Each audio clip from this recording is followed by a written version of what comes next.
Hey, how's it going? Johnny in the Wild. Just wanted to do a video about bugging in. I did a video on a 72-hour bag for bugging out the other day. Thank you for all the support, by the way. Anyways, if you find yourself in a situation dealing with natural disaster, civil unrest, stuff like that, a lot of people's inclination is to bug out and relocate right away. The problem with that is that a lot of people are thinking the same way. Roadways, transit, things like that are either shut down or clogged up. So bugging out is actually the last or like the worst case scenario, like your last resort. So what you should consider more times than not is bugging in. The main reason why you'd want to bug in is that if you have things like food, water, and like some cases ammunition stockpiled, if you bug out, you can't take hardly any of that with you because you can only carry so much. So first and foremost, with when bugging in, is you should have at least, I would say, 3 days worth of food per person. So if there's two of you, you need to have uh, 3 days worth of food per person. Um, and then kids, elderly, things like that, you have to need to consider as well. And also check up on your stock of food and water. Make sure it's not like leaking. Make sure like mice didn't get at it. And when you do stockpile food, make sure you stockpile um, food that you actually like and will eat. I like to have a jar of my favorite seasoning because in the event if something goes wrong, you make a hot meal. It's good to have something that you actually enjoy, not something like you won't touch, but you just bought it because it was cheap. You should have a fuel source, like a camp stove or something like that. I mean, I would always double up on that because one can always break or not work or just be defective. Um, but yeah, I have a couple camp stoves that I stockpile in my storeroom, so it's always ready to go, and I got plenty of fuel for it.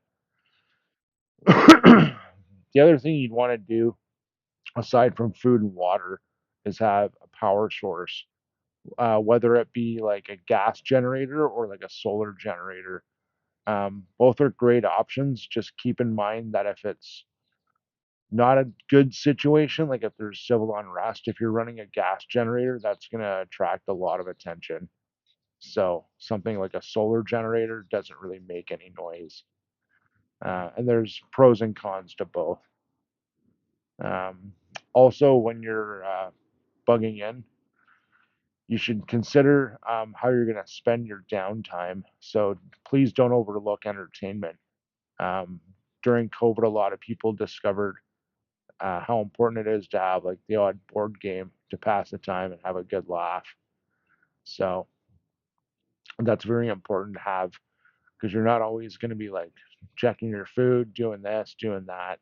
Like sometimes you're just going to have hours of time just in your head. So you may as well just whip out a board game or a book of Sudoku or whatever you're into.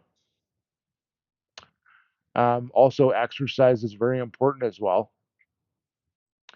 It's good to just keep in shape and it makes you feel good. I know it sucks doing it sometimes, but when you do it, it actually feels pretty good. It's a little bit of a boost. You can do that with like weights, like dumbbells, kettlebells.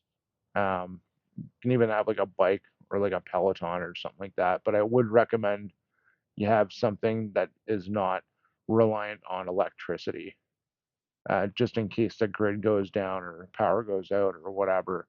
You're not relying on power to fuel that bike or whatever.